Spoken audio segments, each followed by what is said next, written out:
আসসালামু আলাইকুম প্রিয় সরকারি কর্মচারী ভাই বোনেরা, আপনারা যে যেখান থেকে আমাদের আজকের এই লাইভ অনুষ্ঠানে যোগ দিয়েছেন সবাইকে আন্তরিক শুভেচ্ছা এবং অভিনন্দন জানাচ্ছি। আজকের লাইভে আমরা আলোচনায় অতিথি হিসেবে আজকে আমাদের মাঝে যোগ দিয়েছেন জনাব শিমুল আহমেদ, সরকারি গাড়ি চালক সমিতি সচিবালয় কেন্দ্রিক সম্মানিত সদস্য এবং গভর্নমেন্ট এমপ্লয়ি আপডেট নিউজের অ্যাডমিন আশিক ভাই, যাকে আপনারা সবসময় দেখতে পান, এবং আমাদের যে শিমুল ভাই। বর্তমানে আমরা এই তিনজনই আপনাদের নিবেদিত প্রাণ। আমরা সবসময় চেষ্টা করি সঠিক এবং আপডেট তথ্যটা প্রচার করার জন্য, আপডেট তথ্যটা আপনাদের সামনে তুলে ধরার জন্য এবং অথেন্টিক। আমরা কেউই কিন্তু আপনাদের সামনে মিথ্যে বা বানোয়াট বা স্বপ্ন দেখানোর মতো কোনো গল্প আমরা উপস্থাপন করি না। যেটা হওয়ার সম্ভাবনা আছে, যেটা হওয়ার সম্ভাবনা বেশি, এমন কথাগুলি বা এমন তথ্যগুলি সাধারণত আপনাদের সামনে আমরা উপস্থাপন করি। যারা লাইভে আছেন সবাইকে অনুরোধ করব, প্রচারের স্বার্থে সবাই লাইভটা শেয়ার করবেন, কারণ আপনাদের শেয়ারের কারণেই, লাইক কমেন্ট শেয়ার করে আপনারা আমাদের এই তথ্যগুলি, আমাদের এই প্রচারণাগুলি সকলের কাছে পৌঁছে দেবেন। অনলাইন জরিপ যেহেতু শুরু হয়েছে, হ্যাঁ, অনলাইন জরিপ শুরু হয়েছে, সেই অনলাইন জরিপের অংশ হিসেবেই আপনাদের যে কমেন্টসগুলি, আপনাদের তথ্যগুলি, এগুলি কিন্তু সবসময় আপনাদের সামনে আমরা তুলে ধরার চেষ্টা করি। এবং আপনারা যে লাইক কমেন্টস করেন, আপনারা যে আমরা যে তথ্যগুলি আপনাদের সামনে তুলে ধরার চেষ্টা করি, সেগুলি আপনারা কমেন্টস করবেন এবং আপনারা সবাই দাবি নিয়ে কমেন্টস করবেন। আমরা কি চাই এই দাবিগুলি আপনারা বেশি বেশি করে কমেন্টস করবেন, এবং আপনারা যত বেশি দাবি নিয়ে কমেন্টস করবেন তত বেশি এই দাবিগুলি উপরের মহল থেকে যাচাই বাছাই করা হয়, পর্যালোচনা করা হয়, এবং সবাই কিন্তু আপনাদের এই কমেন্টসগুলি দেখে। তো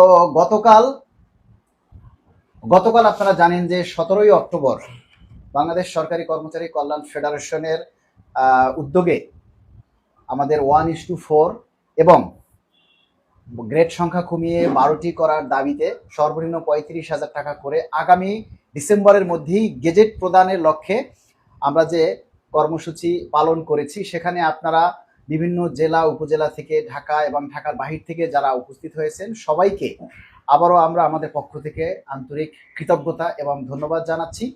আপনারা যেভাবে আমাদের ডাকে সাড়া দিয়েছেন, কালকের কর্মসূচিটা কিন্তু সরকারকে অনেকটা নাড়াচাড়া দিয়েছে, কারণ এভাবে হাজার হাজার সরকারি কর্মচারীদের রাস্তায় নেমে আসা, রাজপথে নেমে আসা, এটা কিন্তু খুব বিশাল একটা একটা কথা মনে রাখবেন যে 1 লক্ষ বেসরকারি কর্মচারীদের আন্দোলন আর 10,000 সরকারি কর্মচারীদের আন্দোলন তার চাইতে অনেক বেশি গুরুত্ব পাবে। কেননা সরকারি কর্মচারীরা যদি রাস্তায় নেমে আসে এবং দপ্তরগুলো যদি অফ থাকে, কাজ না হয়, তাহলে সেই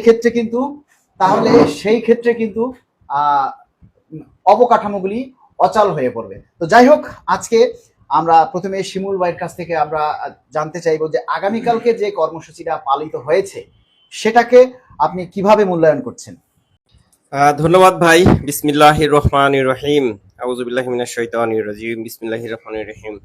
ধন্যবাদ এখানে উপস্থিত আমার শ্রদ্ধেয় বড় ভাই আশিক ভাই, মালিক ভাই।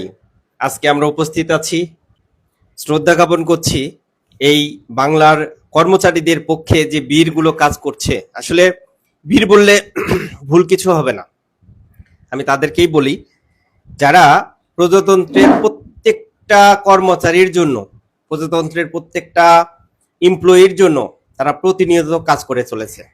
তো আল্লাহ তাআলার অশেষ রহমত, তাদের দীর্ঘায়ু কামনা করছি। সর্বোপরি শুকরিয়া আদায় করছি মহান আল্লাহ তাআলার যে আমরা একত্রিত হতে পেরেছি, এবং সব থেকে বড় কালকের প্রোগ্রাম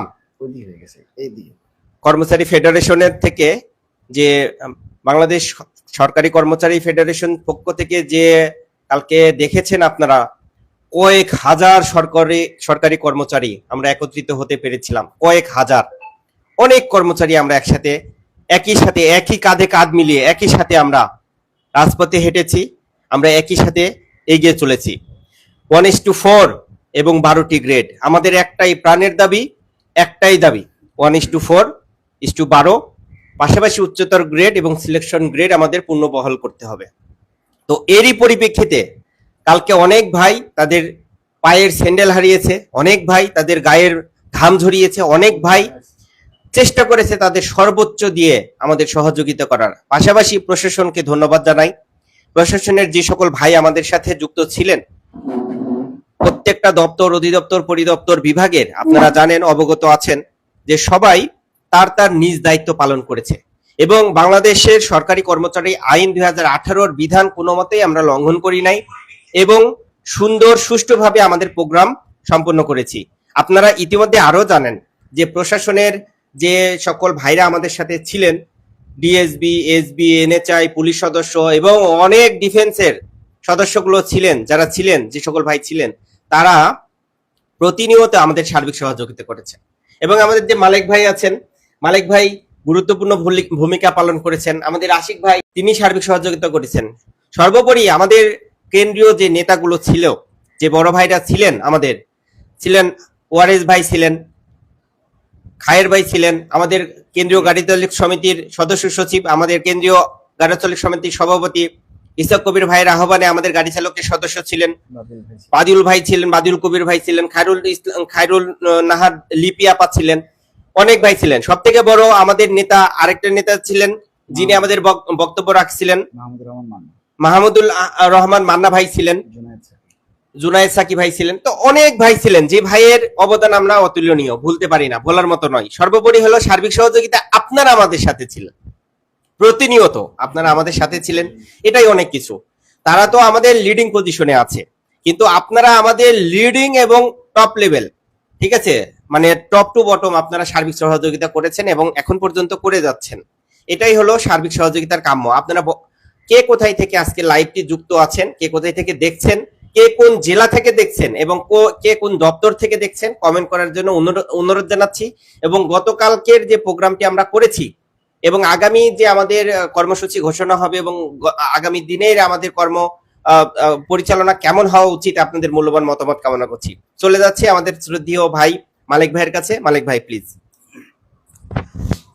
আমরা আশিক ভাইয়ের কাছ থেকে জানতে চাইব যে গতকাল যে কর্মসূচি আমরা পালন করেছি, সেই কর্মসূচি এখানে যে হাজার হাজার কর্মচারীরা বিভিন্ন জায়গা থেকে এসেছেন, বিশেষ করে ঢাকার বাইরের যে জেলাগুলি, এখানে আপনার বগুড়া, তারপরে দিনাজপুর, সিলেট, চট্টগ্রাম, ময়মনসিংহ এবং পটুয়াখালী, বরগুনা, এ সমস্ত জায়গা থেকে এসেছেন। এখানে আপনারা একটা জানেন যে বাহিরের একটা জেলা থেকে ঢাকায় আসতে আজকালকার গাড়ি ভাড়া, আসা যাওয়া এবং তাদের খাওয়া, এগুলি নিয়ে প্রায় 2-3 হাজার টাকা একজন কর্মচারীর খরচ হয়ে যায়। তা সত্ত্বেও এই সময়ে মানুষ চলতে পারে না, সেই সময়ে আমাদের আহ্বানে তারা ঢাকায় ছুটে এসেছে শুধু নিজের অধিকারটা আদায় করার জন্য।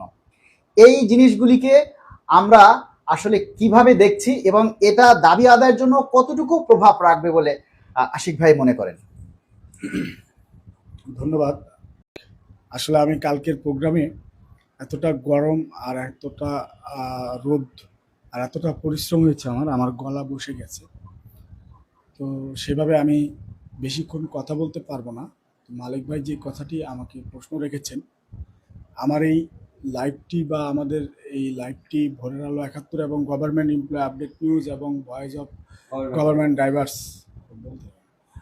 এই 3টি পেজ থেকে সরাসরি লাইভ চলছে। আসলে প্রচারেই প্রসার, কারণ এই যে আগামীকালকের যে সাংগঠনিক যে কর্মচারী কল্যাণ ফেডারেশনের যে কর্মসূচি ছিল, সেটি কিন্তু এই প্রচারণার ফলে সারা বাংলাদেশ থেকে, বিভিন্ন জেলা থেকে কর্মচারী ভাই বোনেরা এসেছিলেন তাদের অধিকার আদায়ের পক্ষে কথা বলার জন্য। সেক্ষেত্রে আমি বলবো যে এটা একটা মাইল ফলক সরকারি কর্মচারীদের, এটা কর্মচারীদের একটি দাবি আদায়ে একটি প্ল্যাটফর্ম বলা যায়।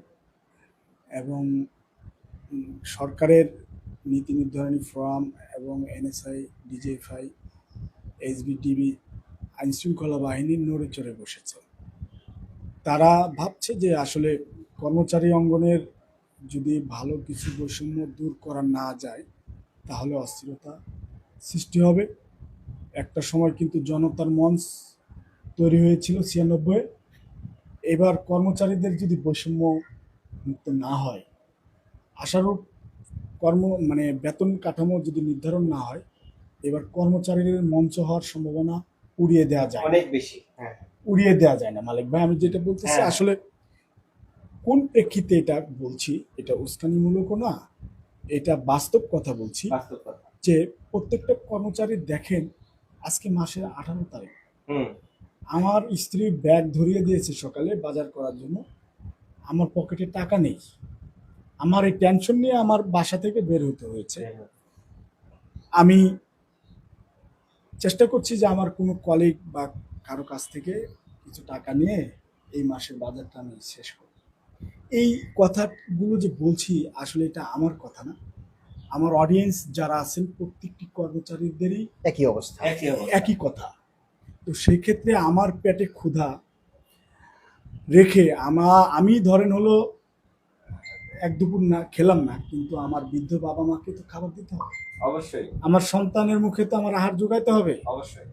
আমার স্ত্রীকেও তো আমার খাবার দিতে হবে। সঠিক, সঠিক। তো সেক্ষেত্রে আমাদের তো পিঠ দেয়ালে ঠেকে গেছে। তাহলে ঠিক আছে। এই কর্মচারী মঞ্চ তো এমনি হবে তৈরি না, হয়নি। হ্যাঁ, হবে না, তৈরি এমনি হবে না। কারণ তৈরি করার যে মেকানিজম সেটা আমরা করতেছি। হুম, কেন করতেছি? যে আমরা উড়ো খবর যেটা শুনছি, যে বেতনের যে বিষয়টি আমরা বিভিন্ন মিডিয়াতে ফলো করছি, প্রকাশ করছে। সেখানে কিন্তু 16,500 টাকা ধরে একটা হিসাব আমরা দেখছি। হুম, যদি তাই হয় তাহলে 10টি বছর ধরে আমাদের পে স্কেল বঞ্চিত। মালিক ভাই মাঝে মধ্যে বলেন, আপনিও বলেন, আমিও বলি যে 2020 সালে যদি আমার বেতন 100% বাড়তো তাহলে আমার 16,500 ডাবল হইতো। হুম, 24-এ বা 25-এ এসে কিন্তু এটা 33,000 টাকা হবে। সঠিক। হুম, এখন কথা হলো যে 2015 পে স্কেল আমাদের কর্মচারীদের মাজা ভেঙে দিছে, মেরুদণ্ড ভেঙে দিছে। এটা ভেঙে দিছে। কিরকম? কারণ কর্মচারীদের তো কোনো পদোন্নতি নেই, যুগের পর যুগ তারা বঞ্চিত।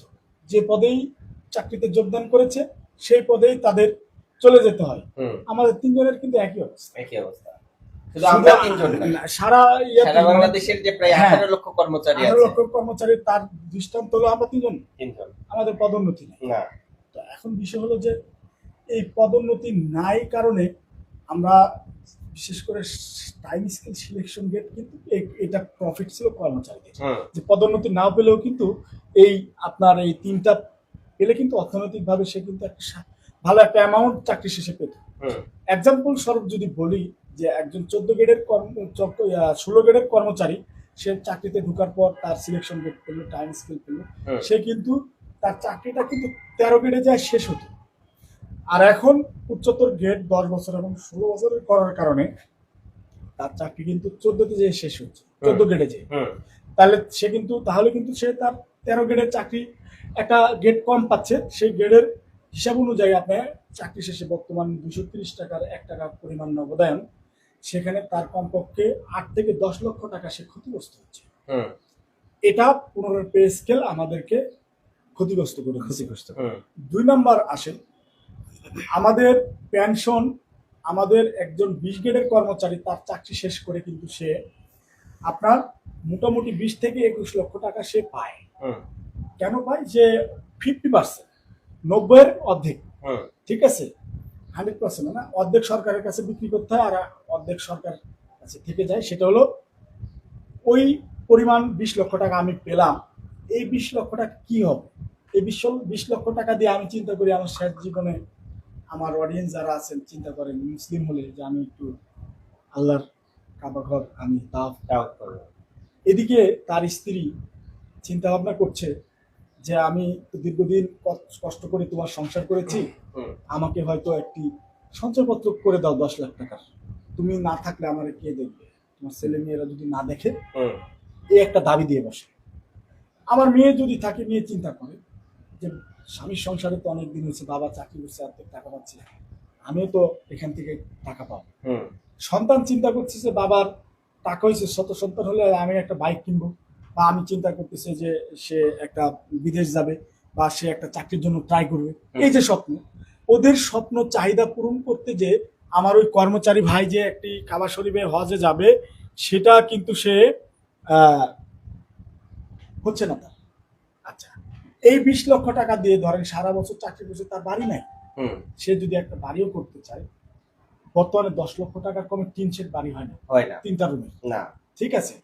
তাহলে এই ক্ষেত্রে এসে 2015 সালের পে স্কেল থেকে যদি আমাকে 50% সরকারের কাছে বিক্রি করে আর 50% সরকার রেখে দেয়, এটা যদি 15 সালের আগে কিন্তু আমি 100% পেনশন তুলতে পেরেছি, তখন কিন্তু আমি 20-এর জায়গায় আমি 40 লক্ষ টাকা আমি তুলতে পারতাম।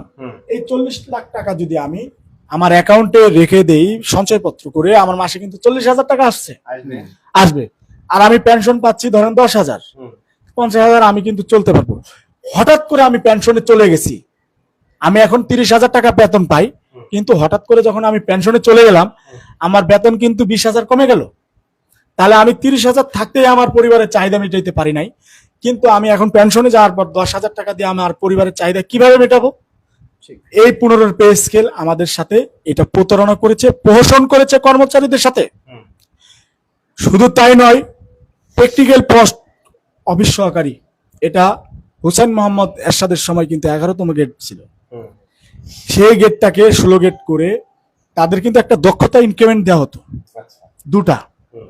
দুটা দক্ষতা ইনক্রিমেন্ট মানে দুটা প্রমোশনের সমান, সেটা বন্ধ করে দিয়েছে। তাহলে 2015 পে স্কেল যে বলে 100% আমার বেতন বাড়িয়েছে, আমার 100% বেতন বাড়িয়েছে? আমার 8,250 টাকার পরবর্তী ধাপ কত? 250 টাকা। কিন্তু একজন 10ম গেট থেকে 9ম গেটের ধাপ কত? আপনাকে ভাবতে হবে 6,000 টাকা। এবং একজন হলো 20 গেটের থেকে 10ম গেটের ধাপ হলো আপনার 8,000 প্রায়। এই যে ধাপ, অথচ 20 গেট থেকে 19 গেট, 19 গেট থেকে 18, 18 গেট থেকে 17, 17 থেকে 16, 16 থেকে 15, এই যে ডিফারেন্স 200, 400, 300 করে, এটা কি বৈষম্য নয়? 15 পে স্কেল আমাদেরকে কর্মচারীদেরকে তো একদম জিন্দা মেরে গেছে। তাই আমরা সরকারের কাছে অনুরোধ করব, এই বিষয়গুলো, এই বৈষম্যগুলো, আমাদের এই যে বঞ্চিত হয়েছি, আমাদের টাইম স্কেল সিলেকশন গেট এটা ফেরত দিলে কর্মচারী অঙ্গনে স্বস্তি ফিরে আসবে। হলে এটা দীর্ঘদিন ধরে ক্ষোভ। আবার দেখেন 2015 সালের পে স্কেল কি করলো, যারা ইনক্রিমেন্টের শেষ ধাপে চলে গেছে। আপনি বলছেন যে আর কোনো পে কমিশন মানে পে স্কেল হবে না। আপনারা বলেছেন যে বছরে বছরে মূল্যস্ফীতি অনুযায়ী যদি মূল্যস্ফীতি 8%-এর উপরে চলে যায়, সেক্ষেত্রে কিন্তু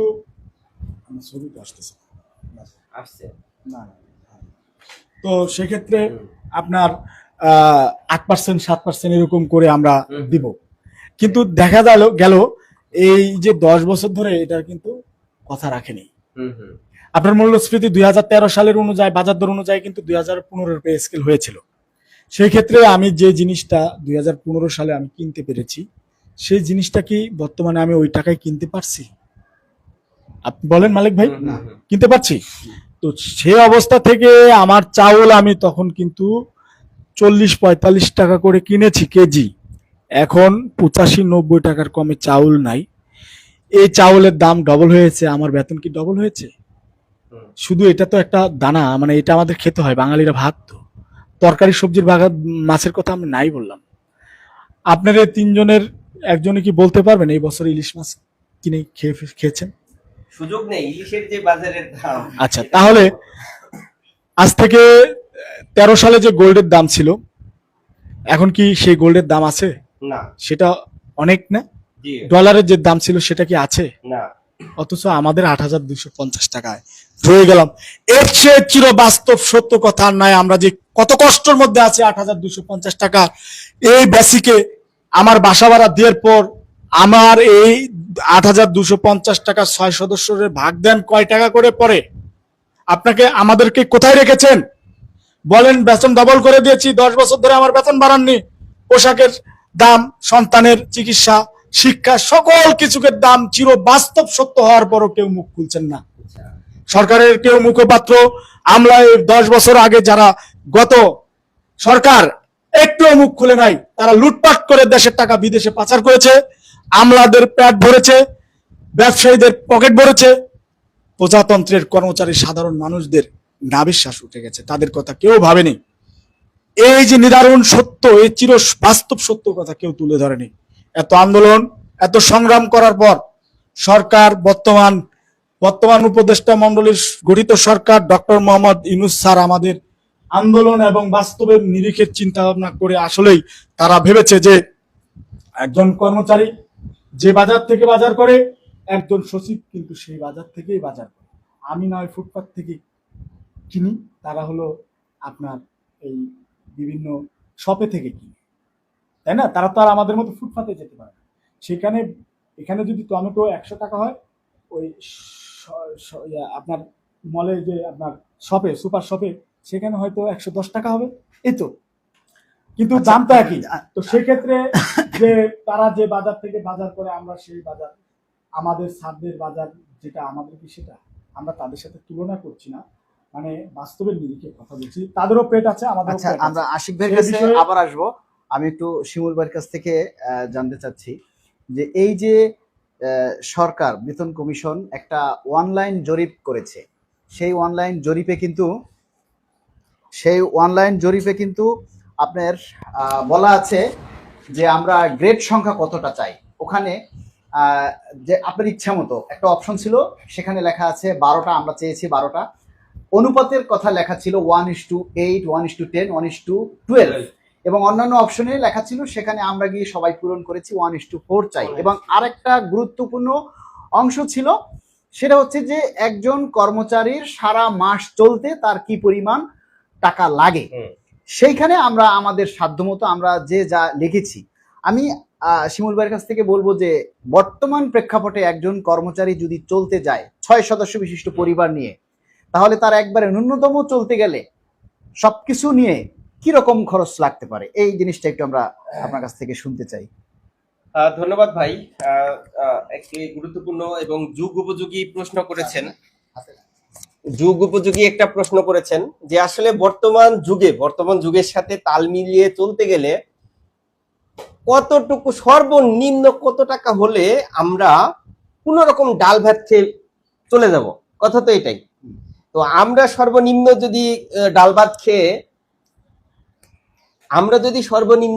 খেয়ে চলতে চাই, উদাহরণস্বরূপ আমাদের সাথে আপনারাও শরিক হবেন একটু মতামতের, যেহেতু আমরা কথাটা টকশো আকারে বলছি লাইভ থেকে, এবং কে কোথায় থেকে যুক্ত আছেন অবশ্যই কমেন্ট করে জানাবেন। আমি অনুরোধ জানাচ্ছি এই টকশোটি শুধু আমাদের জন্য নয়, উপজেলা থেকে জেলা থেকে বিভাগ থেকে যে কেন্দ্রীয় যে ইয়াগুলো আছে, মিনিস্ট্রি আছে, যে দপ্তর অধিদপ্তর গুলো রয়েছে, তাদের দাবি, তাদের কথা, তারা বলতে পারে না, তাদের কথাগুলো আমরা উপস্থাপন করার জন্য আমরা এই টক সহকারে বসেছি। 3 ভাই একত্রিত হয়েছি, বিভিন্ন দপ্তর অধিদপ্তর পরিদপ্তরের ভাইদের বোনদের কথা উপস্থাপন করার মাধ্যমে আমরা যেন তাদের ন্যায্য অধিকারটা তুলে ধরতে পারি, এবং আপনাদের মাধ্যমে সেটা যেন পৌঁছে যায় যে প্রত্যেকটা টেকনোলজির যে ছোঁয়া প্রত্যেকটা মানুষের হাতে আছে। একজন প্রধান শিক্ষক, আপনারা জানেন শিক্ষকদের এখন আন্দোলন চলছে, যে যার মতো করে এগিয়ে যাচ্ছে, তাদের 20% বৃদ্ধির জন্য এখন পর্যন্ত তারা আমরণ অনশনের মধ্যে তারা কাটাচ্ছে। ঠিক শুধু শিক্ষকদের একটি দাবি নয়, কালকে আমাদের মাঝে অনেক শিক্ষক এসেছেন, আপনারা জানেন আমাদের লিপিয়া পাচ্ছিলেন, তিনিও একজন শিক্ষকদের প্রতিনিধি। এমপিওভুক্ত শিক্ষকদের মধ্য থেকেও অনেকে এসেছে। হ্যাঁ, এমপিওভুক্ত শিক্ষকদের মধ্য থেকে অনেকেই এসেছে। তো কালকের আমাদের যে গতকালকের যে আমাদের প্রোগ্রামটি ছিল, এই গতকালকের প্রোগ্রামটি আমাদের সর্বস্তরের 11 থেকে 20তম গ্রেডের সকল কর্মচারী ছিলেন, বিশেষ করে 10ম গ্রেডের কর্মচারীরাও ছিলেন। আপনারা জানেন বিধান অনুযায়ী প্রজাতন্ত্রের সবাই কর্মচারী, এখানে কোথাও লেখা নাই যে কর্মকর্তা। তো যাই হোক, আমাদের টপিকে ফিরে আসি। টপিকটা আছে যে আমাদের একজন মানুষের স্বাভাবিক চলতে গেলে কত টাকার প্রয়োজন হয় চলতে। আমাদের শ্রদ্ধেয় ভাই আব্দুল মালিক ভাই উনি প্রশ্ন করেছেন যে কত টাকা প্রয়োজন হয়। তো আমি ছোট্ট একটা ক্যালকুলেশন বলি যে ভাই, আমি একা যদি আমি বা আপনারা তিন ভাই যদি খেতে যাই, উদাহরণস্বরূপ আমরা হোটেলে খেতে গেলাম এখন দুপুরে লাঞ্চের সময়, যদি খেতে যাই একটা আলু ভর্তা কত, 10 টাকা পাওয়া যাবে। 10 টাকা সর্বনিম্ন অর্ধেক, সর্বনিম্ন 20 টাকা আলু ভর্তা, 20 টাকা ডাল, 10 টাকা 10 টাকা নিবেই, 5 টাকার এখন আর ডাল পাওয়া যায় না, 30 টাকা 30 টাকা।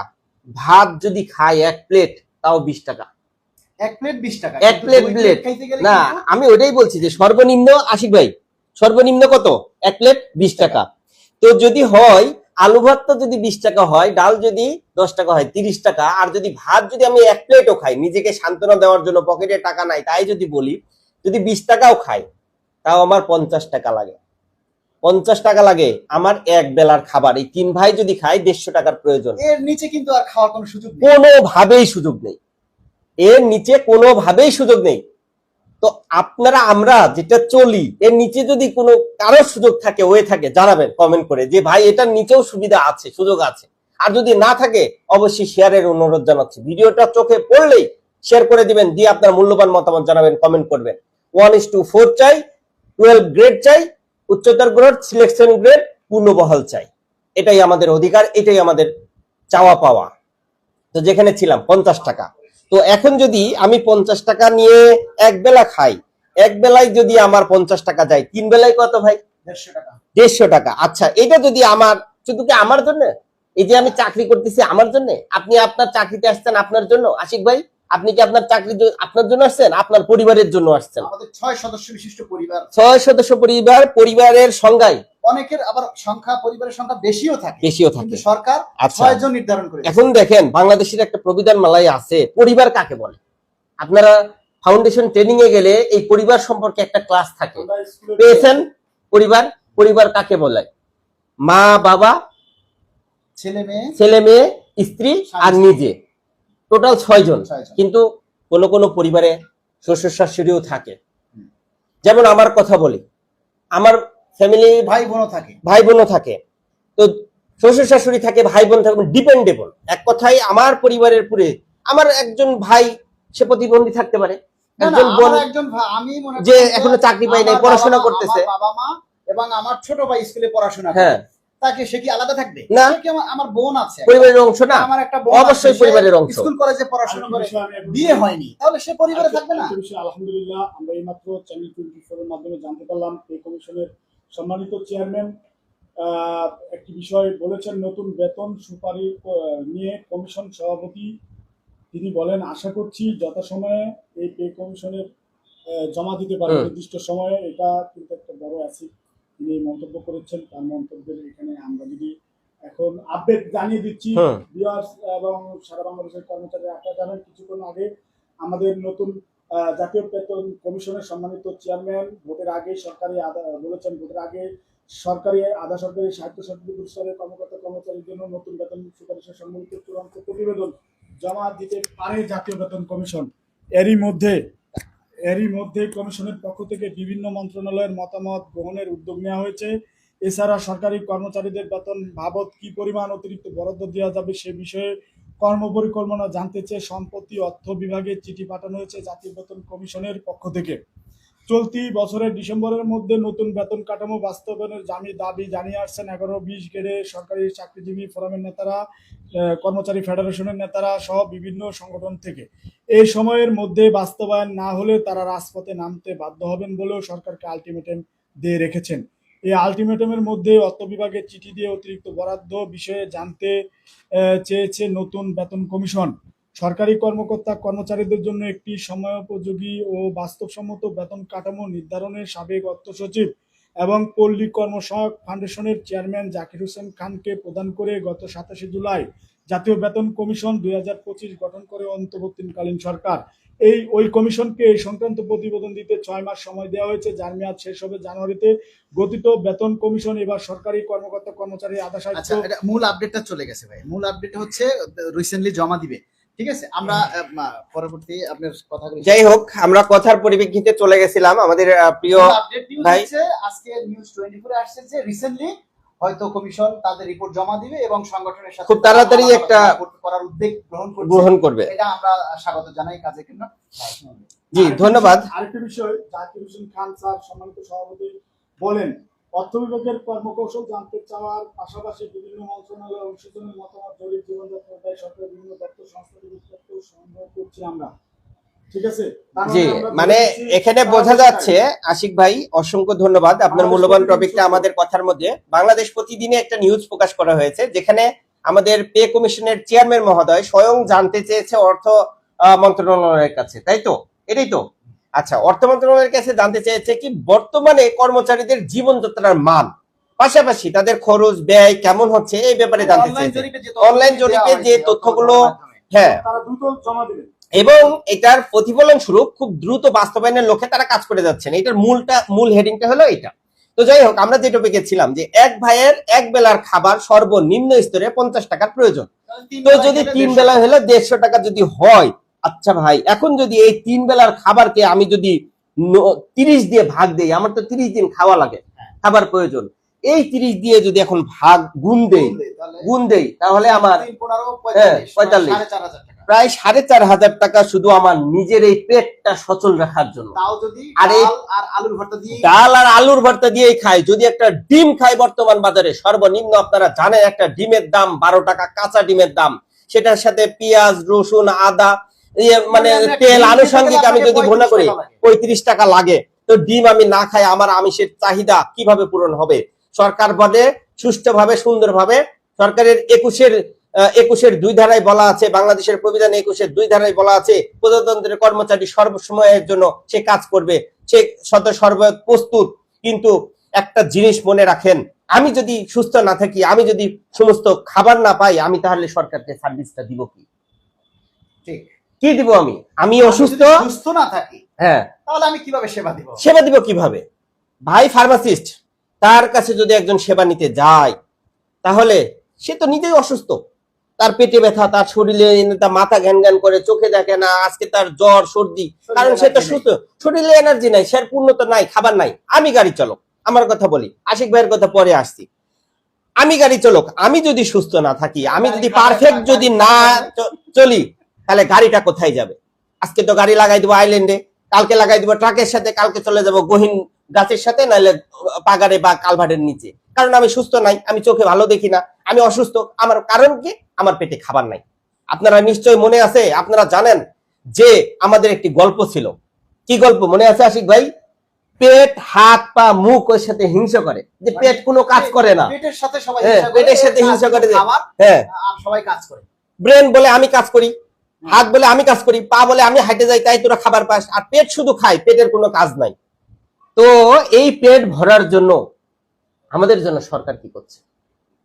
দীর্ঘদিন যাবত লাস্ট যে পে কমিশন গঠন হয়েছে 2015 সালে বাস্তবায়ন হয়েছে, সেখানেও আমাদের শুভঙ্করের ফাঁকি দেওয়া হয়েছে, যেটা বলার মতো নয়। আপনারা জানেন সর্বনিম্ন 30,000 টাকা প্রয়োজন একটা ফ্যামিলি চালানোর জন্য।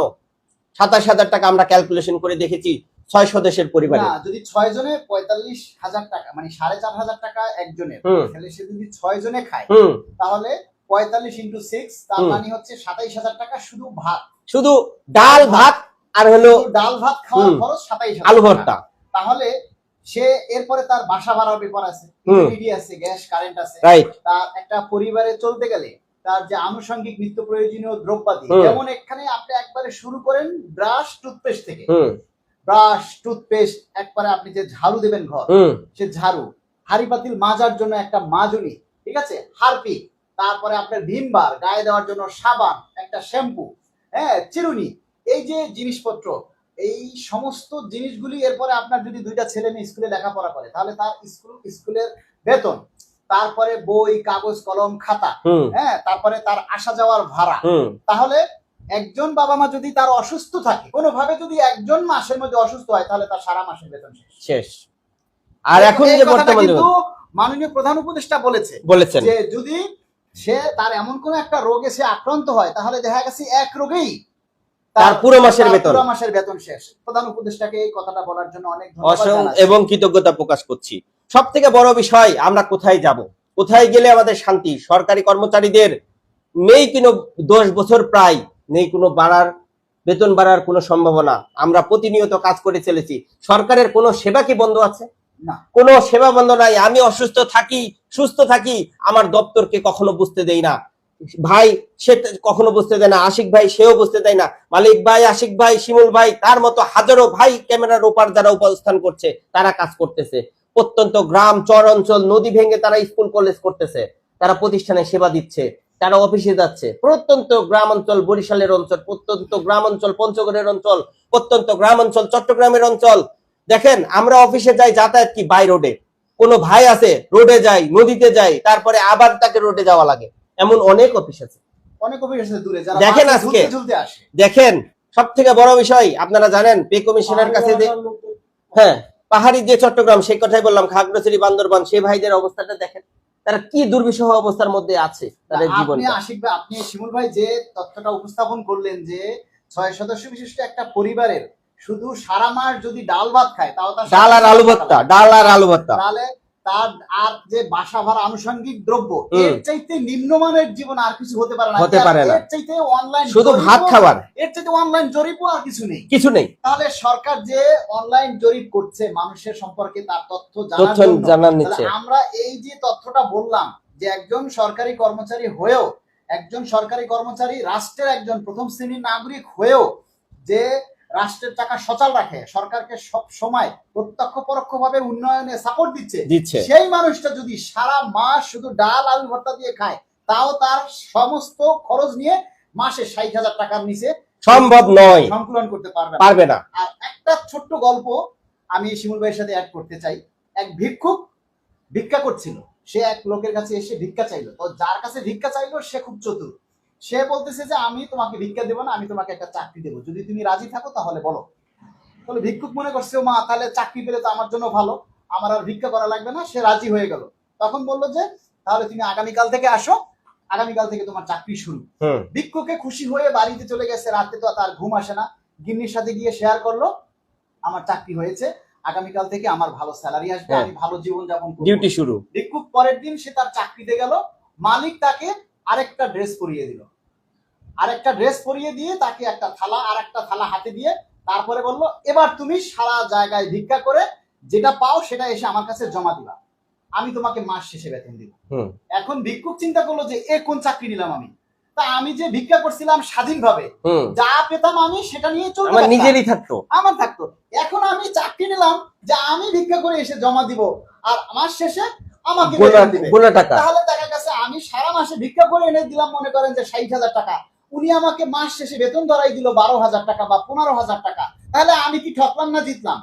ঠিক রাষ্ট্রের কাজটা ঠিক এমন ভাবেই হচ্ছে, এভাবেই কাজটা হচ্ছে। ঠিক সারা দেশে একজন সুইপার, সেও রাষ্ট্রের উন্নয়নের জন্য কাজ করছে, দেশের যে পরিষ্কার পরিচ্ছন্নতা, একজন অফিসের পিয়ন, সেও সেবা দিচ্ছে। সর্বস্তরের মানুষগুলা, কর্মচারীরা রাষ্ট্রের উন্নয়নের জন্য সেবা দিয়ে যাচ্ছে, রাষ্ট্রের চাকা ঘুরানোর জন্য পরিশ্রম করে যাচ্ছে। আর দিন শেষে রাষ্ট্র থেকে যে উন্নয়ন হচ্ছে, যে আয় হচ্ছে, সেটা ভোগ করছে আমলা, সচিব, মন্ত্রী, মিনিস্টার, উপর মহলের কর্মকর্তারা। আর আমরা দিন শেষে সেই বৈষম্যের শিকার। সঠিক সঠিক। আমি আরেকটু এক্সাম্পল দিতে চাই মালিক ভাই। একটি চায়ের বিস্কুট আমাদের যে শিক্ষা দেয় যে কারো প্রতি অতিরিক্ত ডুবে না যাওয়া উচিত না, আমাদের প্রতি সরকার যে কাজটা করতেছে যুগের পর যুগ বৈষম্য, ঠিক সেখানে যদি আমরা ভারসাম্য রক্ষা করতে চাই, বিস্কুটটিকে ঠিকঠাক সময়ে চা থেকে তুলে নিলে তা অক্ষত থাকবে, আর যদি না নেন মিশে যাবে চায়ের সাথে। এই বছরের পর বছর কর্মচারীরা বঞ্চিত হতে হতে হতে হতে আমাদের দেওয়ালে পিঠ থেকে গেছে। এখনই সময় একটা সুন্দর একটা সিদ্ধান্ত নেওয়ার। একটি কর্মচারীরা কিন্তু সরকারের একটি চালকা শক্তি, আমাদের ছাড়া সরকার না, সরকার আমাদের ছাড়া না, আমরা রাষ্ট্রের সহায়ক যন্ত্র। আমাদেরকে মেরামত রাখতে হবে, ঠিকঠাক রাখতে হলে সেই বিস্কুটে চায়ের মধ্যে ডুবানোর আগে আমাদের মেরুদণ্ডটা শক্ত থাকে, আর যদি বেশি চুবাইতে এখানে দেন তাহলে তো আমরা নিঃশেষ হয়ে যাবে। তখন প্রশাসনে এখানে সরকার হলো চা, এখানে আমাদের প্রজাতন্ত্রী, অস্থিরতা বিরাজ করবে এবং প্রশাসনের শৃঙ্খলা ভেঙে পড়বে। কারণ বাস্তবের নিরিখে আসলে আপনারা জানতেছেনই যে আসলে আমাদের অসুবিধাটা কোথায়, কষ্টটা কোথায়। আমাদের সম্মানিত সচিব আমরা স্যার তারাও জানতেছেন যে আমাদের এই কর্মচারী ভাইরা কিভাবে চলবে। তাদের মধ্যেও তো বোধোদয় হচ্ছে যে আমরাই চলতে পারতেছি না, তাহলে আমার কর্মচারী ভাইরা কিভাবে চলবেন। তাদের মধ্যেও কিন্তু তাদেরকে আমরা প্রতিপক্ষ করবো না কখনো, তারা আমাদের প্রতিপক্ষ না, তারা আমাদের উন্নয়নের, তারা আমাদের অভিভাবক। তারা চিন্তা করুক বর্তমান সময়ে যে আমরা কি অবস্থায় আছি, তারাও আমাদের পক্ষে কথা বলবেন এবং আমাদের অসাধ্য, আমাদের বর্তমান জীবন কাঠামো কমেন্ট নিয়ে নেন। লাগে সেগুলো সচিব মহোদয় এবং যারা আছেন তারাও ভেবে দেখবেন আসলে ডিফারেন্সটা একটু আচ্ছা, কম হওয়া উচিত।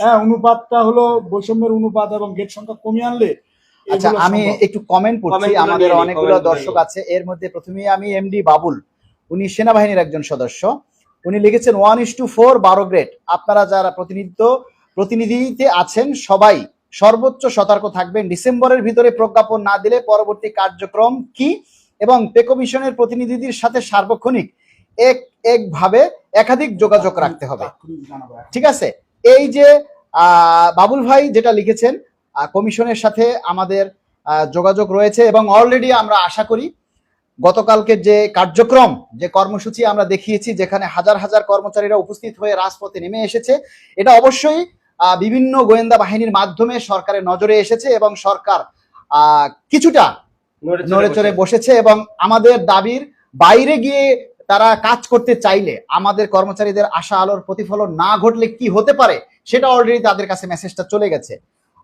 একজন লিখেছেন আহসান আলী, ভাই কাজ করে কর্মচারী আর নাম হয় কর্মকর্তার। এক্স্যাক্টলি ঠিক বলেছেন। আর এখানে আমরা আরো কয়েকজন, তরুণ বিকাশ চাকমা রাঙ্গামাটি থেকে সম্ভবত, একদম ঠিক কথা বলেছেন। সাথী আক্তার লিখেছেন সর্বনিম্ন 35,000 চাই। বিকাশ দাস লিখেছেন 1:4 অনুপাতে। সুমন প্রামাণিক 1:4 ডিসেম্বরের মধ্যে পে স্কেল চাই। জাকির, আপনারা যারা আছেন, আমরা যেহেতু এখানে আমরা সবাই মিলে আলোচনা করছি, সেক্ষেত্রে আমরা আপনাদের আসলে কমেন্টসগুলি আমরা মাঝে মাঝে নিব, সবগুলি নিতে পারছি না। আপনারা আপনাদের দাবির কথাগুলি আপনারা লিখে কমেন্টস করে জানান, আমরা আলোচনা অব্যাহত রাখি। আমি শিমুল ভাইকে আরেকটা ব্যাপারে জানতে চাইবো যে আমরা গতকালকে যে কর্মসূচিটা দেখেছি সেখানে যেটা হয়েছে, সেখানে দূর দূরান্ত থেকে 2,000-3,000 টাকা খরচ করে এখানে যারা এসেছেন, কিন্তু ঢাকাতে যারা অবস্থান করছেন, ঢাকাতে প্রায় 5 লক্ষের উপরে সরকারি কর্মচারী রয়েছেন এবং ঢাকাতে অনেক মেসে অনেকে বিভিন্ন জায়গায় থাকেন, যাদের ফ্যামিলি থাকে না, যাদের কোনো পিছুটা নেই, সেই সমস্ত কর্মচারীরা আমরা দেখি যে যখনই আমরা ঢাকাতে কোনো কর্মসূচি দেই, সেটা যে সংগঠনই হোক, আমরা কর্মসূচি দিলে ঢাকার মানুষগুলি উপস্থিত হয় না। এই যে উপস্থিতি না হওয়ার কারণে আমরা কিন্তু অনেকটা পিছিয়ে যাচ্ছি এবং ঢাকার কর্মচারীরা যদি স্বতঃস্ফূর্তভাবে উপস্থিত হয়, তাহলে কিন্তু আমাদের এই সরকারি কর্মচারীদের দাবি আদায় বেগ পেতে হয় না। এখানে আমরা আমি শিমুল ভাইয়ের কাছ থেকে জানতে চাইবো যে আসলে এখানে কেন, এর কারণটা কি, তাদের কি আসলে পে স্কেলের প্রয়োজন নাই নাকি কোন বিষয়টা আমি বুঝতে পারছি আসলে। ধন্যবাদ ভাই আব্দুল মালিক ভাই এবং আশিক ভাই আমাদের এখানে যুক্ত হওয়ার জন্য। এবং আমরা প্রতিনিধিত্ব যে করছি আপনাদের সারা বাংলাদেশের প্রায় 14 লক্ষ, প্রায় 18 লক্ষ কর্মচারী, 18 লক্ষ কর্মচারীর সাথে আরো 4 জন বা 5 জন করে যদি সংযোগ করেন, কতজন হয়? আমরা কিন্তু চাকরি করি আমাদের পরিবারের জন্য, আমাদের পরিবাররাও বলে যে আমার একজন প্রতিনিধি, আমাদের একজন সুযোগ আছে, কর্মরত আছে। তো যাই হোক, এটা না বললেই নয়, মূল্যবান একটি মন্তব্য করেছেন ভাই। যে কথাটা বলেছেন যে দূর দূরান্ত থেকে 2,000, 3,000, 1,500 টাকা খরচ করে গাড়ি ভাড়া দিয়ে আমাদের এখানে অংশগ্রহণ করছে, কিন্তু আমাদের পাশেই বিভিন্ন সরকারি যে স্টাফ কোয়ার্টার গুলো রয়েছে, তারা এখান থেকে বসে তারা লাইভ দেখে। বাস্তবতা কিন্তু এটাই যে মাঠে গেছে মালিক, মাঠে গেছে আশিক, মাঠে গেছে শিমুল, আরো অন্যান্যদের উদাহরণস্বরূপ কথাটা বললাম। আরো মাঝে মধ্যে বাজেট মন্তব্য করে। আচ্ছা, এটা না হয় বলি, আসছি তার কথার প্রসঙ্গে বলি। তো এই যদি প্রসঙ্গ হয়, এটা যদি হয় বাস্তবতা যে তারা দূরে থেকে এসে আন্দোলন করবে, গতকালকের কথাই বলি। আপনারা জানেন ইতিমধ্যে 11 থেকে 20তম গ্রেডের ফোরামের যে প্রোগ্রাম হয়েছিল শাহবাগে, সেখানে কিন্তু আমি শিমুল গিয়েছিলাম, ঐক্য পরিষদের ব্যানারে, এবং মালিক ভাই, আশিক ভাই তারাও কিন্তু উপস্থিত ছিল। সর্বোপরি তখন আমাদের কোনো একটা সংগঠন থেকে কোনো বিরূপ মন্তব্যের দিকে আমরা যাই নাই, কারণ সেটা আমাদের দরকার ছিল। ভাই, সংগঠন যেটাই হোক না কেন, ধরেন গতকালকে হলো কর্মচারী ফেডারেশন করলো, তার আগের দিন 11 থেকে 20তম গ্রেড করলো, তার আগের দিন গাড়ি চালক সমিতি করলো। আপনারা জানেন যে 30শে নভেম্বর 2024 সালে বাংলাদেশ সরকারি গাড়ি চালক ফেডারেশন থেকে 9 দফা দাবি উপস্থাপন করা হয়, সেখানেও তারা ঐক্যমত ছিল। এই 11তম 20তম গ্রেডের যে ঐক্য পরিষদ শাহবাগে প্রোগ্রাম করছে, সেখানেও আমরা ঐক্যতা ছিলাম। গতকালকে যে প্রোগ্রামটা ছিল, সেখানে কিছু হাতে গোনা কয়েকজন ব্যক্তি বিরূপ বিরূপ মন্তব্য করেছেন এবং তারা স্ট্যাটাসও দিয়েছে। তো যাই হোক, নাম mention করেন। আমি মেনশন করছি না, একটা কথা বলি ভাই, এখানে তারা লিডিং পজিশনে, আমি কারো নাম মেনশন করতে চাচ্ছি না। আশিক ভাই, আপনি একটা প্রতিনিধির সদস্য, মালিক ভাই একটা সংগঠনের সদস্য, আমি একটা সংগঠনের সদস্য। আপনাদের দুইটা রেজিস্ট্রেশন না থাকলেও আমাদেরটা রেজিস্ট্রেশন আছে সরকারি গাড়ি চালক সমিতির। আমার কোন নেতা যদি পিছু টান দেয় হাডুডু খেলার মতো, তাহলে কি শোভনীয় হবে মাঝপথে? যে কখনোই শোভনীয় না।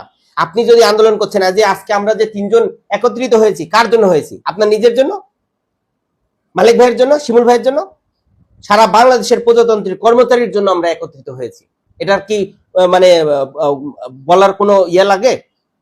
আমরা তাদের হয়ে কাজ করছি, তাদের প্রতিনিধি, আমাদের সংগঠন বাদ। সবারই উচিত সারা বাংলাদেশের যে সংগঠনগুলো আছে সবাই এক প্ল্যাটফর্মে এসে কাজ করার, ন্যায্যতার ভিত্তিতে বেতন কাঠামো যাতে সরকার দেয়, বৈষম্য কমিয়ে আনতে কি কি করণীয় তা ঐক্যবদ্ধভাবে আমি একটি প্রস্তাব দিতে চাই। অডিয়েন্স যে যেখান থেকে দেখছেন, সারা বাংলাদেশের যত সংগঠন আছে সকল সংগঠন নেতাদের অনুরোধ করব যে আপনারা একটি সম্মিলিতভাবে একটি প্রস্তাব পে কমিশনকে দেন, সেটা নিয়ে আমরা সবাই আচ্ছা, আপনার কথার পরিপ্রেক্ষিতে আশিক ভাই একটু প্লিজ সুযোগ দেন। আমি একটু সুযোগ দিই। আমি রিসেন্টলি আমার প্রিয় স্যার, তার একটু উদাহরণ বলি, নাম মেনশন না করি, মালিক ভাই গুরুত্ব সহকারে শুনলেন। আশিক ভাই, যখন আন্দোলন তুল কালাম চলছে, এখন বর্তমানে সবাই আর বাংলাদেশ বলে না, বলে আন্দোলনের বাংলাদেশ। একমাত্র সরকারি কর্মচারীরাই পিছিয়ে আছে ঐক্যবদ্ধ আন্দোলন করা থেকে, কি? কিন্তু খন্ড খন্ড আন্দোলন কিন্তু ঠিকই চলছে, চলছে কিনা বর্তমান যুগে, বর্তমান সময়ে? যার যার মতো রেলওয়ে আন্দোলন করলো, স্বাস্থ্য সেবার আন্দোলন করলো, শিক্ষকরা আন্দোলন করতেছে, কিন্তু একটা একনিষ্ঠ ঐক্য, এটার আন্দোলন কয়বার হয়েছে? কয়বার হয়েছে? আপনার রেল বন্ধ করে দিল তাদের দাবির জন্য, ব্রিটিশ পিওদের দাবি বহালের জন্য। শিক্ষকরা এখন বর্তমানে আন্দোলন করছে, স্বাস্থ্য সেবারা, স্বাস্থ্য আপারা আন্দোলন করলো, অন্যান্যরা আবেদন করলো, প্রতিদিন আন্দোলন। কিন্তু আমার স্যারের মন্তব্যটা বলছি এবার। স্যার বলছে, গাড়িতে বসেই স্যার বলছেন যে শিমুল দেখো, এত আন্দোলন, এই আন্দোলনগুলো যদি এককভাবে যদি করে, যেমন উদাহরণস্বরূপ বলি, যত তৃতীয় শ্রেণীর কর্মচারী ফেডারেশন রয়েছে, ঐক্য পরিষদ রয়েছে, 11তম 20তম গ্রেড রয়েছে, গাড়ি চালক সমিতি রয়েছে, সকল সমিতি, সকল অ্যাসোসিয়েশন, সরকারি রেজিস্টারভুক্ত এবং বেসরকারি যত সংগঠন রয়েছে, সকল যদি একসাথে আন্দোলন করে, তাহলে বাস্তবায়নটা দ্রুত হবে না? দ্রুত হবে না? যেমন একটু আগে আমাদের আশিক ভাই বলেছেন যে আমাদের প্রিয় নেতা, সকল নেতার ঐক্যবদ্ধ ভূমিকা চাচ্ছে। তো যে কথাটা আমি বলতেছিলাম, যে আমার খুব কষ্ট লাগছে, আমার খুব কাছের ভাই, আমার আইডল বলতে পারেন, এক সময়ের আইডল, তাকে আমি পছন্দ করতাম, সে কিছু মন্তব্য করছে, আমি তাকে নাম মেনশন না করি, তবে আমি দৃষ্টি আকর্ষণ করব, শুধু সেই ভাই নয়, এরকম যদি কোনো ভাই সরকারি কাজকে বেগবান করার লক্ষ্যে এগিয়ে না এসে যদি হাডুডু খেলার মতো পিছনে টান দেন, তাহলে বাংলাদেশের কোনো কর্মচারী বসে থাকবে না। কারণ আপনি শুধু একা মন্তব্য করছেন না, আপনার সাথে আরো লক্ষ লক্ষ কর্মচারী জড়িত আছে। আপনি হাডুডু খেলার মতো পিছনে আসবেন, আপনি মনে করবেন যে পার পেয়ে যাবেন, তা নয়, বিরূপ মন্তব্য নয়। আমি, আপনি, আশিক ভাই, মালিক ভাই, যেই হই না কেন, আমরা বেগবান করার জন্য এগিয়ে চলেছি, আমরা কোনো সময় পিছু না হব, এটাই বলি আমি। ধন্যবাদ। এখানে আমি কথাটা যুক্ত করতেছি যে বিষয়টা হচ্ছে, আমরা যে সংগঠন থেকেই আমরা আন্দোলন কর্মসূচি করি, আমাদের উদ্দেশ্য একটাই, সারা দেশের যত সরকারি কর্মচারী আছে তারা সেই সুবিধাটা যাতে ভোগ করে, ভোগ করতে পারে, পরিবার ভোগ করে। যারা কর্মসূচিতে আসেন, পে স্কেল বাস্তবায়ন হলে তারা যেমন পাবে, যারা ঘরে বসে থাকেন পে স্কেল বাস্তবায়ন হলে তারাও পাবেন। আবার একইভাবে যারা বিরূপ মন্তব্য করছেন, আমাদেরকে ঠাট্টা উপহাস করছেন, পে স্কেল বাস্তবায়ন হলে তারাও পাবেন, সেই সমান সুবিধা আপনারা ভোগ করবেন। তাহলে সেক্ষেত্রে আমরা আপনাদেরকে শুধু এতটুকুই অনুরোধ করব, সংগঠন যার যার, দাবি সবার একা, সংগঠন যার যার, দাবি সবার সবার। এখানে আপনি যে সংগঠনের নেতা হন, আপনার সংগঠন থেকে আপনি কতটুকু করতে পারবেন কি পারবেন না, সেটা আপনার সংগঠনের ব্যাপার। কিন্তু আমরা মনে করি কোনো সংগঠনের কাজে কোনো সংগঠনের বাধা হওয়া উচিত না। আপনি যতটুকু পারবেন সাংগঠনিকভাবে আপনার যে দায়িত্ব আপনাদের, আমি সবাইকে উদ্দেশ্য করেই বলছি যে যেহেতু এটা জাতীয় ইস্যু, সবারই বেতন বাড়বে, সেক্ষেত্রে একটা কর্মসূচি দিলে সেখানে সবারই আসা উচিত। আপনি যদি একান্ত না আসতে পারেন তাহলে সেক্ষেত্রে আপনার নীরব থাকাটা সবচেয়ে শ্রেয়। কারণ ওইখানে আপনি একটা যদি বাজে মন্তব্য করেন, অডিয়েন্স সেটা হয়তো ভালোভাবে নিবে না। আর একটা কথা মনে রাখবেন সবসময়, কেউ কাউকে ছোট করে কোনোদিন কেউ সে বড় হতে পারেনি, ঠিক আছে? যার যে চরিত্র তার দ্বারা সেটাই ফুটে উঠবে। এখানে একটা প্রবাদ বাক্য রয়েছে এবং কঠিন প্রবাদ বাক্য, সেটা হচ্ছে মানে কি জানি, কুকুর কামড় দিয়েছে, কুকুরের কাজ কুকুর করেছে, কামড় দিয়েছে পায়, তাই বলে কি কুকুরের পায়ে কামড় দেয়া মানুষের শোভা পায়? এখানে আপনারা এই বাক্যটা কিন্তু সবাই জানেন। আমি সকল সংগঠনকে শ্রদ্ধা করি, সকল সংগঠনের নেতৃবৃন্দকে শ্রদ্ধা করি, সম্মান করি, এবং আমরা কেউ কাউকে ছোট করব না, কেউ কাউকে হেয় প্রতিপন্ন করব না। কার মধ্যে কি আছে, কার মধ্যে কতটুকু যোগ্যতা আছে সেটা সেই ভালো জানে, তাই না? সবাই যার যার যোগ্যতা অনুযায়ী, যার যার সামর্থ্য অনুযায়ী দাবি বাস্তবায়নের জন্য এগিয়ে আসবেন। আপনি কি করছেন, কি লিখছেন, আপনি দাবি বাস্তবায়নের জন্য কি করছেন, এটা সারা দেশের মানুষ কিন্তু দেখছে, ঠিক আছে? আমি কি করছি, আশিক ভাই কি করছে, শিমুল ভাই কি করছে, বা অন্যান্যরা কি করছে, এগুলি সবই আপনারা অবজারভেশন করছেন। আমি আপনাদের সবাইকে বলবো, যারা এই মুহূর্তে লাইভটা দেখছেন বা শুনছেন, অডিয়েন্স যারা আছেন, আপনারা কারো পক্ষ নিয়ে কথা বলার দরকার নাই, ন্যায়ের পক্ষে থাকবেন, যেটা সঠিক সেটাই বলবেন, মতামত দিবেন। আমি বলবো না যে না আমি সবসময় আপনাদের জন্য কাজ করার জন্য আমার গুণগান গাইবেন, নো। আমি যদি সত্যের পক্ষে থাকি তাহলে সেটাই বলবেন, আমি যদি মিথ্যার পক্ষে থাকি সেটাও আপনারা সমালোচনা করবেন, কারণ আপনার সমালোচনা আমাকে সঠিক করবে, সঠিক, ঠিক আছে? আমি সমালোচনাকে সবসময় প্রাধান্য দেই, তবে সেই সমালোচনাটা যেন আমাদের কাউকে ছোট না করে, এভাবে আপনারা সমালোচনা করবেন। আমাদের এই লাইভটি যে যেখান থেকে দেখছেন, খুব সুন্দর একটি আলোচনা হয়েছে। এই আলোচনাগুলো আপনারা বিভিন্ন ভাবে শেয়ার করে ছড়িয়ে দিন, সরকারি নীতি নির্ধারণের কাছে পৌঁছে যাক আমাদের এই কথাগুলো। আমরা চাই বর্তমান সরকার একটি যুগান্তকারী একটা ইতিহাস সৃষ্টি করবেন ভবিষ্যতে, যাতে আগামী 5 বছর সরকারি 11 থেকে 20 গ্রেডের কর্মচারীদের বৈষম্য কমিয়ে 1:4 এবং সর্বনিম্ন 35,000 টাকা এবং উপরে সেটা এগুলোর উচ্চতর গ্রেড, সিলেকশন গ্রেড এবং যত এভরিথিং সমস্যাগুলো আছে সেই সমস্যাগুলোর সমাধান করে আপনার এগিয়ে যাবে, এটাই হলো আমাদের প্রত্যাশা। আমরা কারো বিরুদ্ধে কাঁটা ছোড়াছুড়ি করব না, কারণ আমরা মানুষ, আমাদের মধ্যে ভুলভ্রান্তি থাকবে, কর্মচারীরা সবাই ঐক্যবদ্ধভাবে এক প্ল্যাটফর্মে এসে কাজ করবে, সেটাই আমাদের প্রত্যাশা। এবং সরকার যাতে আমাদের দাবিগুলোকে খুব যুক্তি সহকারে এবং গুরুত্ব সহকারে দেখে আগামী ডিসেম্বরের মধ্যে একটি চূড়ান্ত পে কমিশন রিপোর্ট জমা করে জানুয়ারি 1 তারিখ থেকে এটা ঘোষণা করবে, এটাই আমাদের প্রত্যাশা। আমি ফিনিশিং ইচ্ছি। প্রিয় বন্ধুরা, অনেকক্ষণ হয়ে গেছে, লাইভটা প্রায় 1 ঘন্টার কাছাকাছি এবং আজান দিয়ে দিয়েছে, আমরা লাইভটা শেষ করব। আমরা সর্বোপরি আপনাদের যে সর্বশেষ দাবিটা বা মেসেজটা দিচ্ছি, এখন আমাদের সারা বাংলাদেশের একটাই চাওয়া, একটাই দাবি, সেটা হচ্ছে 1:4। স্কেল আপনি 30,000 দেন, 40,000 দেন, 50,000 দিবেন না 20,000 দিবেন, সেটা সরকারের ব্যাপার, কিন্তু সেটা হতে হবে 1:4 অনুপাতে। যদি 1:4 অনুপাতে হয় তাহলে নিচের স্কেলটা কখনো 25,000 টাকার নিচে হওয়ার সুযোগ নেই, বা 20,000 টাকার নিচে হওয়ার সুযোগ নেই। কারণ 20,000-এর যদি আমরা 4 গুণ করি তাহলে 80,000 টাকা, 80,000 টাকা তো বর্তমানে চলছেই, তাহলে এটা হওয়ার কোনো সুযোগ নেই। যদি 25,000 টাকা নিচে হয় তাহলে তার 4 গুণে হয় 1 লক্ষ টাকা, সেটাও না, বর্তমান সময় অনুযায়ী আরো বাড়বে। তাহলে সর্বনিম্ন যদি 30,000 টাকা হয় তাহলে সর্বোচ্চ 1,20,000 টাকা, এবং সর্বনিম্ন যদি 35,000 টাকা হয় তাহলে সর্বোচ্চ 1,40,000 টাকা। আর আমাদের যেহেতু সরকার থেকে একটা অনলাইন তথ্য দিয়েছে যে সারা মাস চলতে আমাদের কত পরিমাণ অর্থ লাগে, সেক্ষেত্রে আমরা সেখানে লিখেছি 50 থেকে 60,000 টাকার নিচে লাগে না। তাহলে 50 থেকে 60,000 টাকা হতে গেলে অবশ্যই আমাকে সর্বনিম্ন 35,000 টাকা দিতে হবে। আর 35,000 টাকা চাওয়ার যে যুক্তিকতা, 2টা পে স্কেল পিছনে আমরা বঞ্চিত হয়ে গেছি, এবং সেখানে আমরা যদি নিয়ম অনুযায়ী পে স্কেল পেতাম তাহলে 16,000 এবং 33,000 টাকা অটোমেটিক্যালি আমাদের হয়ে যায়। আর একটা কথা আমরা স্পষ্ট করে সরকারকে আমরা জানিয়ে দিতে চাই, আমরা সরকারি প্রজাতন্ত্রের কর্মচারী, আমরা সরকারকে প্রত্যক্ষ পরোক্ষভাবে আমরা সবসময় সরকারের উন্নয়নের কাজে, সরকারের অবকাঠামো ঠিক রাখার জন্য আমরা নিরলস পরিশ্রম করছি, একবারে টপ টু বটম সবাই সমানভাবে যার যার ক্যাপাবিলিটি অনুযায়ী সবাই রাষ্ট্রের সেবা করে যাচ্ছে।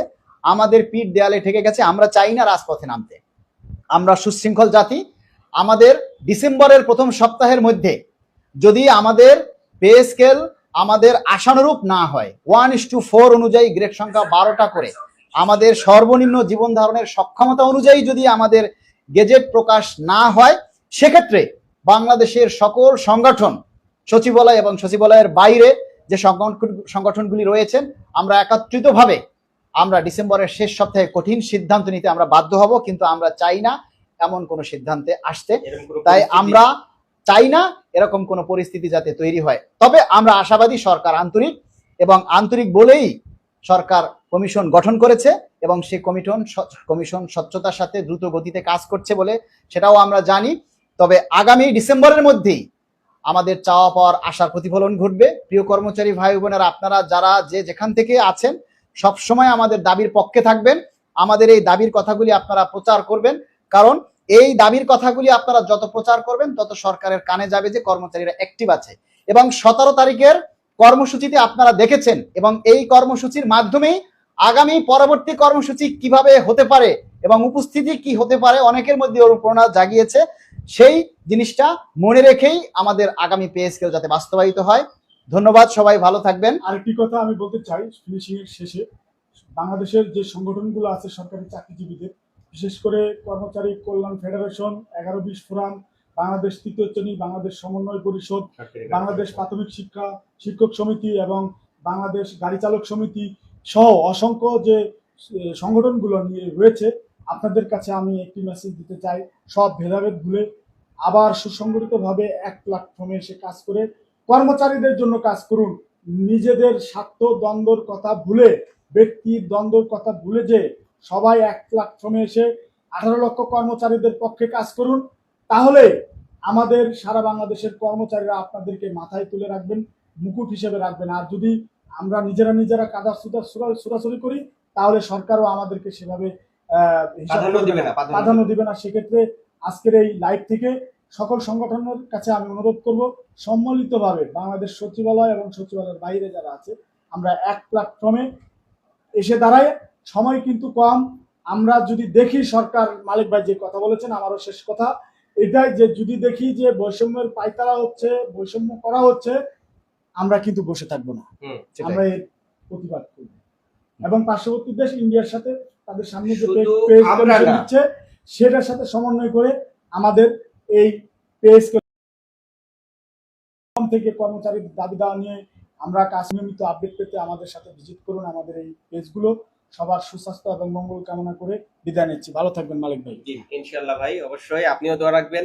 তবে লাস্ট ফিনিশিং এ একটাই কথা, আমরা 18 লক্ষ পরিবারের সাথে আরো 5 গুণ, তাহলে কতজন পরিবার আছে রাস্তায় নামতে? আমরা পরিবারের হাসি ফুটানোর জন্য, বাবা মার সেবা করার জন্য এবং সামাজিক মর্যাদা বৃদ্ধি এবং সামাজিকভাবে শান্তিতে বসবাসের জন্য আমাদের আগামীর পে স্কেল হোক, এটাই প্রত্যাশা। বৈষম্য দূর করার জন্য প্রয়োজনে পরিবার সহ রাজপথে চলে আসবো ইনশাআল্লাহ। 1:4 চাই, 12টি গ্রেড চাই, উচ্চতর গ্রেড ও সিলেকশন গ্রেড চাই, এটাই হোক আমাদের টাইম স্কেল সিলেকশন গ্রেড। ইনশাআল্লাহ 18 লক্ষ কর্মচারী